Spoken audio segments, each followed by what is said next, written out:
Dangling participles. I'm going to read you part of a story. It's kind of dark and noir, not for the faint of heart. We don't have kids in the room, do we? You okay with bad language? She knows it. Say it. The male character in here is based, unfortunately, on someone I worked with, spent many hours in the car with. All the good aspects of them are total fiction. Yeah! So not getting good. By the time we'd been in the car together for 20 minutes, Carl had used the word motherfucker 9 times.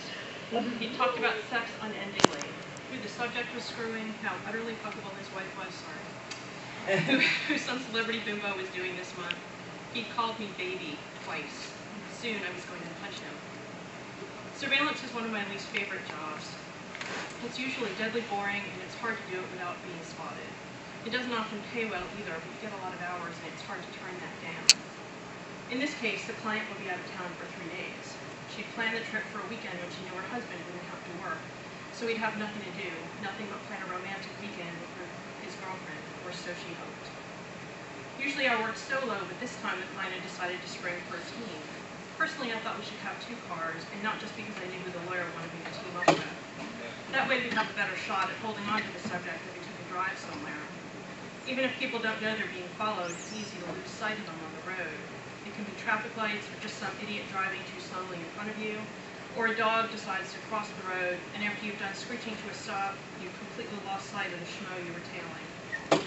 This client, maybe she watched too much TV or something, but she thought a man and a woman together in one car would be less obvious. I wanted to say, when was the last time you saw 2 people sit in a car in front of a house for 5 hours? But the lawyer gave me that twitchy, don't say a word look, so I kept my mouth shut. He thanked me for it after she was gone, said it wouldn't be so bad. Lying bastard. Hey, Lauren, do you want some of this? Carl asked, with a crooked grin. He pointed at the thermos that he'd popped between his legs. Gee, thanks, but that's not very big, I said. I don't think you've got enough for me. Ha ha, he said, and poured himself another steaming cup of coffee. No bathroom breaks, I reminded him. That was the worst part of surveillance, keeping your legs crossed for hours on end. Part of my strategy involved a sort of controlled dehydration, and Carl obviously had his own approach. Oh, no problem, he said. I brought a jar. Oh. You take anything out of your pants while I'm in this car and you aren't getting it back, he said. Wishing I brought some kind of weapon with me. He shrugged and put the lid back on the thermos. I wasn't sure if he'd take the threat seriously, but there was no way I was going to sit in the front seat of that car with him while he took a leak in a mayonnaise jar. Our subject drove an old maroon Mercedes with a dent in the right rear panel. We were pretty confident he'd be driving that if we saw him. The Mercedes was apparently a treasured toy in spite of the dent. And the wife said he had, as she put it, a pathological need to be in control when he's in a car, so he'd be the one driving. Of course, it wasn't impossible that he'd drive a hypothetical girlfriend's vehicle. It didn't seem likely, but if there's one thing I've learned, it's that people do crazy, illogical, uncharacteristic things all the time. Assumptions can kill you in this job. He could have taken them to a kennel, Carl said, or asked the neighbor to take care of them for the weekend. The dogs, a pair of Rottweilers, were the subject's prized possessions. You heard the client say he never leaves them at kennels, refuses to, and it's not like it's a big time commitment to come home, feed them, and let them out in the yard for a few minutes. Yeah, but then where the fuck is he? Good point. We'd been there for a couple of hours, and we were both starting to get restless.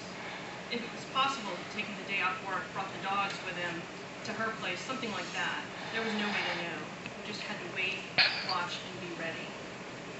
A dog came trotting out of a house across the street from our guy.